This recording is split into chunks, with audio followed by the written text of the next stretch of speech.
हल्लीचे विषय मालिकांचे एवढे सिमिलर असतात हं. एकमेकांशी की कुठल्याही कलाकाराला असं वाटेल की अरे हे नको. इतर मालिका किंवा एक सासू-सून हं. ह्याच्यापेक्षा काहीतरी कॉन्ट्रास्ट, काहीतरी वेगळं.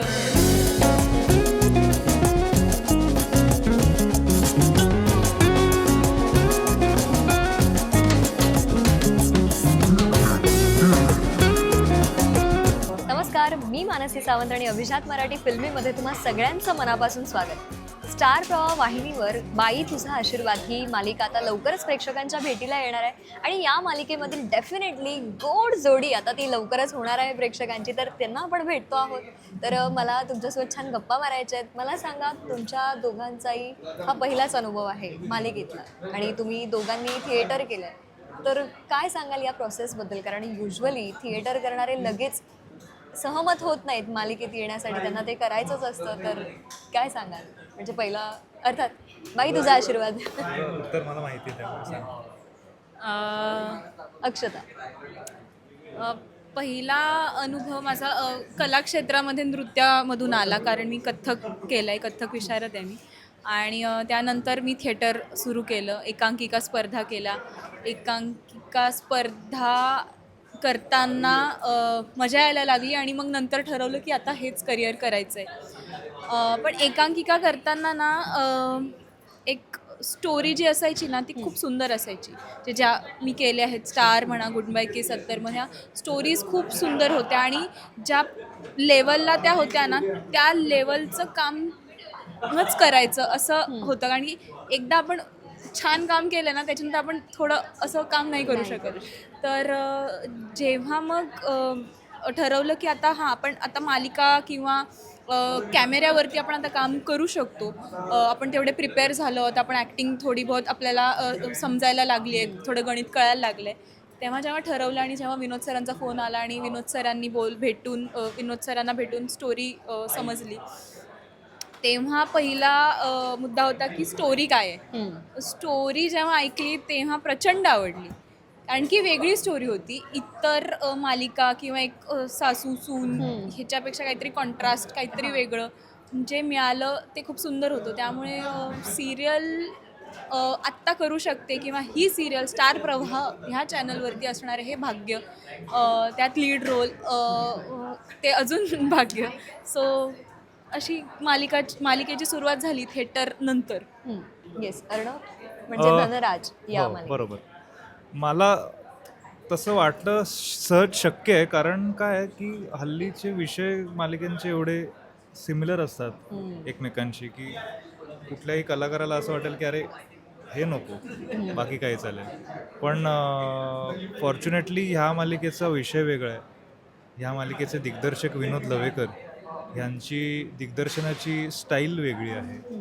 त्यांच्या सोबत काम करण्याचा अनुभव एवढा म्हणजे शिकून पण जातो आणि ॲट द सेम टाईम तुम्हाला मजाही येते. असं युनिक कॉम्बिनेशन आहे. त्यामुळे मला अजिबातच काही नव्हतं की आपल्याला शिकायला मिळतंय आणि कोणतरी त्यावर शिकायसाठी पण पैसे देते, असं होतं माझ्यासाठी. नाही, खूप उत्तम. अक्षता, आता अर्थात तू मगाशी म्हणालीस की सासू सून किंवा असं इथे नाहीये, अशी नाती फारशी दाखवलेली नाहीयेत. तुला कसा एक्सपिरियन्स येतोय? कारण सगळी पुरुष प्रधान मंडळी आहे आणि तू एकटी याच्यामध्ये लीड करतेयस. कारण तुझी जी मम्मा आणि डॅड जे दाखवलेत ते फारसे नाही आहेत, त्यांना आम्ही पाहिलंच नाहीये प्रोमोमध्ये. तर तुझा एक्सपिरियन्स सांगशील? आमची टीम आम्ही सर्वात पहिले भेटलो, आम्ही वर्कशॉपच्या वेळी भेटलो सगळेजण. आणि तेव्हापासूनच आम्ही सीन इम्प्रोवाईज करणं वगैरे सुरुवात केली होती. त्यामधून एकमेकांची कलाकार म्हणून ओळख झाली की हा ॲक्टर कसा आहे किंवा ह्याची काय स्टाईल आहे, आपली काय पद्धत आहे. ॲक्टर म्हणून एक रिस्पेक्ट होता. हळूहळू मग जेव्हा आम्ही शूट सुरू झालं तेव्हा गप्पा गोष्टी, मग ते हळूहळू बॉन्डिंग वाढलं आणि मला खूप कम्फर्टेबल फील झालं. कारण सगळेच जे लोक आहेत ते खूप छान आहेत आणि सांभाळून घेणारे आहेत आणि सतत हसवत राहतात मला. त्यामुळे मी हॅपी असते अशी सगळ्यांच्या मध्ये अशी एक स्त्री असली तरी एक खूप सेफ आणि कम्फर्टेबल फिलिंग आहे. क्या बात आहे. तर तू पण लॉ क्षेत्रातला किंवा त्या फर्ममध्ये हो, असं हो, काम केलंय, हो. मग या क्षेत्रामध्ये उडी कशी मी मारली? पुण्यात लॉ केलं आणि पुण्यातलं वातावरण असं आहे की नाटकाचं एक्सपोजर पुण्यात खूप आहे. सो लॉच्या शेवटच्या वर्षी मी काही नाटकं बघितली आणि मी खूप इन्फ्लुएन्स झालो आणि त्यानंतर ठरवलं की या क्षेत्रात काहीतरी करू. पण आपलं एक नॉर्मल जे कोर्स असतो की डिग्री झाल्यावर नोकरी घेणं, थोडंफार सेटल होणं नोकरीत, तसं माझंही झालं. पण कुठे ना कुठे बॅक ऑफ द माइंड होतं की कधीतरी आपण ह्या क्षेत्रात करायचं आहे. तर फॉर्च्युनेटली अशा गोष्टी जुळून आल्या की मी ते नोकरी सोडून ह्या लाईनमध्ये येऊ शकलो. नाही, खूप छान. तुमच्या वर्कशॉपबद्दल ऐकायला आवडेल. आता तुमची अर्थात जोडी प्रेक्षकांची आवडती होणारच आहे, त्यात काही शंका नाही आहे. पण तुमच्यामधलं बॉन्डिंग कसं आहे? म्हणजे आता तुम्हाला काय वाटतं, कशी सुरुवात झाली किंवा त्या वर्कशॉपमधून तुम्ही किती लाईक ही जोडी? नाही, सगळे पॉझिटिव्ह नोटवरच सुरुवात झाली आणि एकमेकांचे एक्सपिरियन्स, एकमेकांचा जो प्रवास होता म्हणजे इथपर्यंत कसं आलं ते त्याच्यापासून आपली सुरुवात होते. आणि आता जसं जसं शूट सुरू झालं आहे तसा कम्फर्ट वाढत गेला आहे आणि गप्पा गोष्टी ब्रेकमध्ये रंगतात आणि प्लस हसी मजाक असते, जोक्स असतात, त्यामुळे मजा येते. आणि अर्णव आहे जो हसवत राहतो सतत काही ना काही जोक करून. म्हणजे शांत असतो तो इतर वेळेस, पण मध्येच काहीतरी बोलून, काहीतरी मिमिक्री करून कोणाची तरी हसवत राहतो. त्यामुळे असं बोर नाही होत, काम करताना मजा येते. एवढ्यांदा बोललीस मिमिक्री की आता सेटवर गेलो ज्याची आहे तो भडकायला नको. कोणाची करता जरा आम्हाला पण आवडेल. इंटरव्ह्यू टीमचे लोकांचे असे अच्छा, जे आमच्या प्रख्यात नसतील. ओके. सो नॉर्मल, नाही कम्फर्टेबल. नाही, एकंदरीत येस येस. नाही, तिच्याबरोबर कम्युनिकेशन सोपं आहे, त्यामुळे काही मिसअंडरस्टँडिंग होण्याचा चान्स दोघांमध्ये नाही आहे. हे एक मोठी पॉझिटिव्ह नोट आहे, जी वर्कशॉपच्या वेळेला जाणवली की फ्रीली बोलू शकतो आणि ऑफेंड नाही होणार अशी ती पण आहे आणि मी पण आहे असं वाटतं मला. त्यामुळे ते सोपं गेलं. केलंच नाही. मोठेपण आहे त्याच्यातून.